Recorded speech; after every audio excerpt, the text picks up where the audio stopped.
On a menti, à votre avis?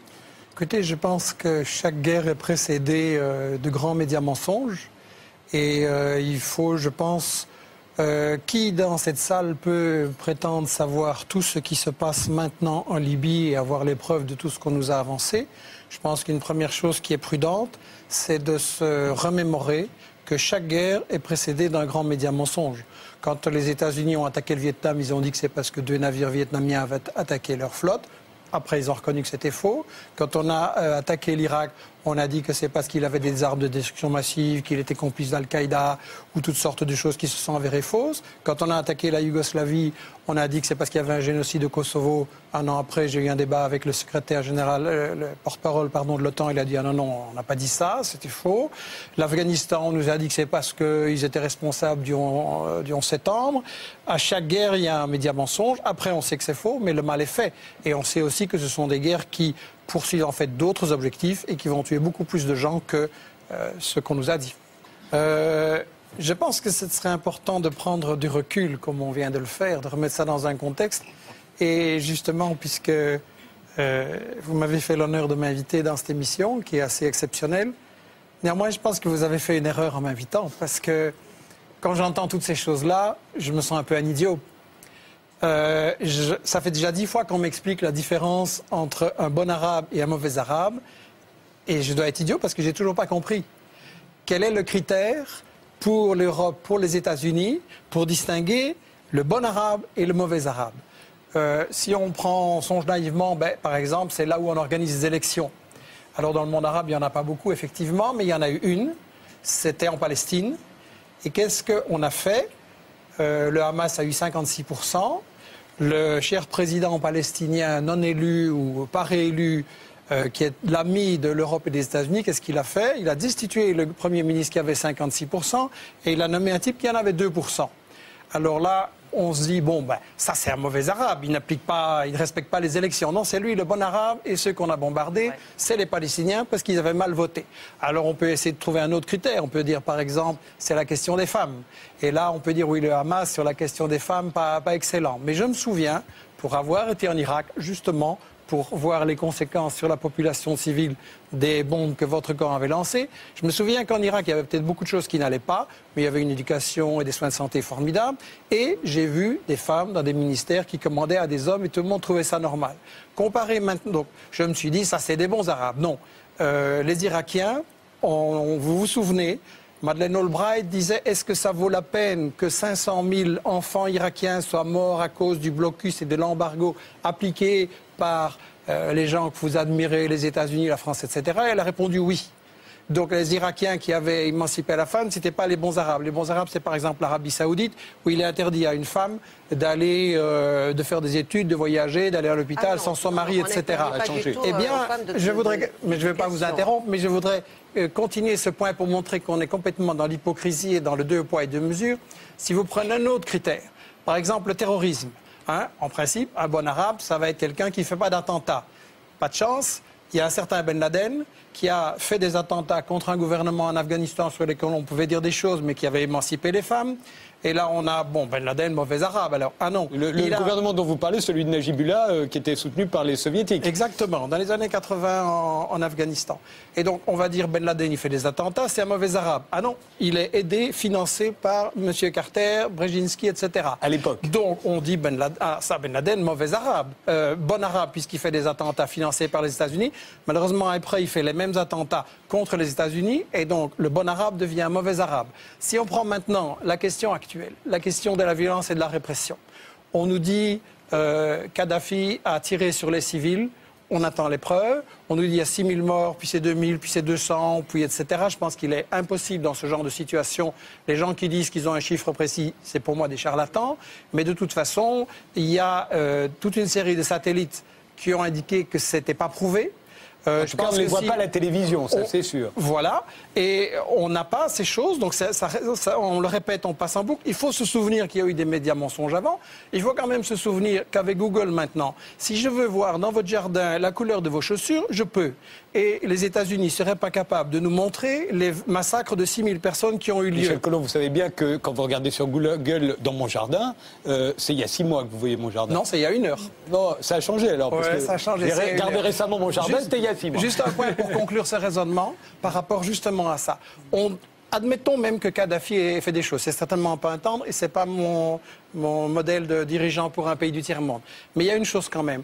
Au moment où on fait cette résolution pour aller bombarder en Libye, et j'ai été en Irak, j'ai été en Yougoslavie, je sais ce que font les bombes, et vos bombes françaises, vos bombes des États-Unis vont tuer des gens, des femmes, des bébés, des vieillards, et ça, dans quelques jours, on va le voir, et il faudra réfléchir à la responsabilité qu'on prend.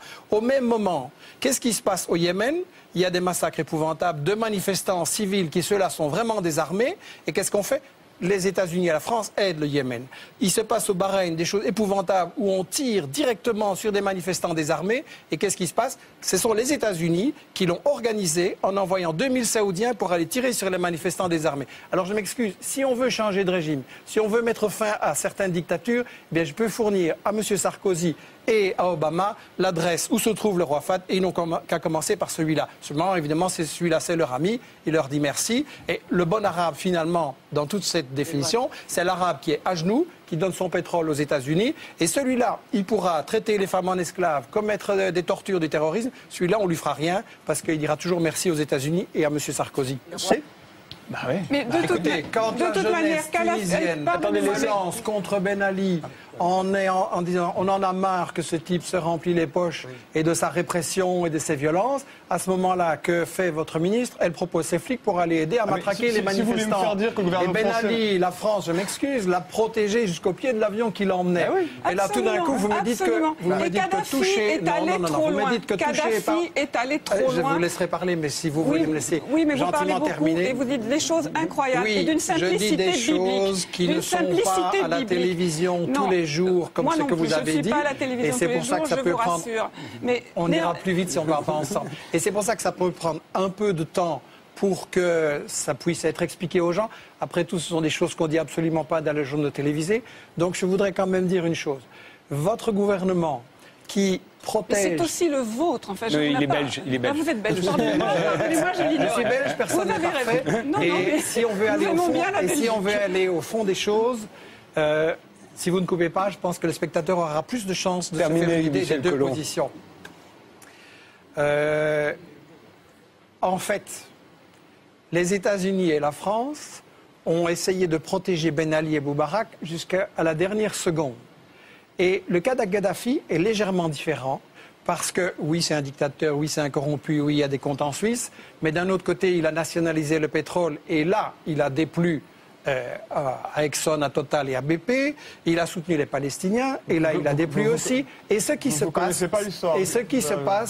Ce qui se passe, je les ai rencontrés, les gens d'Exxon, je peux vous dire qu'ils ne leur déplaisaient pas du tout. Ce qui se passe, c'est que les États-Unis et la France essayent en fait de casser le printemps arabe. On ne le soutient pas du tout. En Tunisie et en Égypte, on a essayé de mettre des sous-fifres à la place de la même chose. On change 2-3 figures, d'ailleurs mourantes, pour que rien ne change sur l'essentiel. Et en Libye, je pense, comme il a été dit, qu'il y a un soulèvement populaire, il y a des aspirations, effectivement. Il y a aussi une guerre civile provoquée, armée par les États-Unis et par la Grande-Bretagne. Et on veut un changement de régime, parce qu'il y a une chose que les États-Unis craignent énormément, c'est que si vous avez la Tunisie, l'Égypte qui continuent à évoluer, et la Libye qui forment un ensemble opposé aux États-Unis, opposé à Israël, mais là on est dans les véritables buts de guerre de toute cette histoire-ci et de cette guerre en Libye. Un, c'est le pétrole, il faut quand même avoir le courage de le dire. Comme en Irak, c'est une guerre pour le pétrole, parce qu'il s'agit de contrôler le pétrole partout, qui rapporte énormément. Et deux, il s'agit de bloquer le monde arabe qui est en train de dire, ce pétrole, au lieu qu'il aille dans les poches de Total et de Chevron, il pourrait servir à ce qu'on fasse comme Chavez ou comme Evo Morales un développement social avec l'éducation, des soins de santé gratuits pour tout le monde, un travail pour tout le monde, que le pétrole soit utile et pas comme vos amis, le roi Fahd et les émirs du Qatar, qui construisent avec le pétrole des tours de 600, 700, 800 mètres dans lesquelles une suite ça coûte 20 000 € la nuit. Et ça sert à quoi ça pendant qu'il y a des crèves la faim partout dans le monde? Oui, il y a quand même 2-3 choses sur lesquelles il faut être clair. On dit comme si ça semblait normal, naturel, on va changer de régime. C'est illégal au regard du droit international. On a le droit d'intervenir pour défendre un pays victime d'une agression. Pas pour, dans le cas d'une insurrection armée, dire qu'on soutient un tel camp à la place de tel autre. Si on commence à autoriser n'importe quel pays à intervenir sur ce genre de choses, mais demain la Russie va dire ce qui se passe au Bahreïn c'est dégoûtant, moi j'interviens et je change de régime au Bahreïn. Et la Chine va dire l'Arabie Saoudite ça ne me plaît pas. Les Iraniens en tout cas. Les voilà. Iraniens vont le faire. Mais je prends des hypothèses théoriques pour qu'on se rende compte que c'est ridicule. Deuxièmement, je voudrais dire ceci. Il y a quand même une prétention des maîtres du monde européens et des États-Unis à dire c'est nous qui savons ce qui doit se passer là et là. Moi, je suis tout à fait d'accord avec ce que Ronnie Broman a dit au point de départ. Un peuple qui veut se libérer et changer ses dirigeants, il en a le droit. Vous n'avez pas le droit à sa place. S'il y a vraiment une révolte populaire et une unité populaire, il renversera même des gens qui paraissaient indétrônables comme Ben Ali et comme Moubarak. Et par rapport à cette prétention qui m'agace terriblement de l'Européen, je voudrais dire cette chose-ci. On parle de la communauté internationale. Ça, c'est un gros média mensonge. Parce que non seulement la Chine, la Russie, l'Allemagne ont voté contre, mais quand vous regardez l'Amérique... Pardon, la Chine s'est abstenue. Mais quand vous regardez l'Amérique latine, qu'est-ce qu'elle a fait? Elle a dit on soutient la proposition de médiation de Chavez. Je rappelle que si vraiment le but qu'on avait c'était d'empêcher des massacres de gens ou d'empêcher qu'on se batte, Chavez avait fait une proposition de médiation soutenue par la Ligue arabe et par l'Union africaine. Et on l'a refusé. Pourquoi? Et il se passe la même chose à chaque guerre. Contre l'Irak, contre la Yougoslavie, contre l'Afghanistan, il y avait chaque fois des propositions négociées et c'est l'Europe et les États-Unis qui les refusent. Donc c'est qu'il y a des buts cachés. Et effectivement, on essaye de renverser Kadhafi et on voulait protéger Ben Ali et Moubarak parce qu'il s'agit de garder le contrôle sur le monde arabe, sur le pétrole et de garder la place d'Israël dont on ne parle absolument pas. Plus loin, c'est que toute l'expérience historique, alors il y aurait vraiment une sorte de miracle, une épiphanie démocratique qui nous tomberait dessus. À chaque fois qu'il y a eu des interventions pour la démocratie, ce qui a été semé, c'est le nationalisme et la haine. Depuis Napoléon, nous devrions savoir ça. Nous avons 2 siècles de recul derrière nous. Nous n'avons pas un seul exemple, je dis bien pas un seul exemple, qui puisse démontrer le contraire. Pourquoi est-ce que d'un seul coup, l'histoire inverserait son cours, les mécanismes seraient mis cul par-dessus tête et la démocratie jaillirait des cratères de bombes? Je pense que les gens qui nous regardent et qui essayent de se dire qu'est-ce qu'il faut faire, est-ce qu'il faut intervenir par rapport à ces situations, peuvent se dire 2 choses. La première, c'est que chaque guerre précédente nous a été vendue avec ce qui s'est avéré par après, un média mensonge, comme vient de le dire Ronnie Broman. Donc, est-ce que les médias qui nous ont menti sur le Vietnam, sur l'Irak, sur la Yougoslavie, sur l'Afghanistan et sur toute une série d'autres encore, chaque fois qu'il y a une guerre, est-ce que cette fois-ci, par quel miracle, ils diraient la vérité? La deuxième chose, c'est que vous êtes, je trouve, un peu léger en disant il faut bombarder.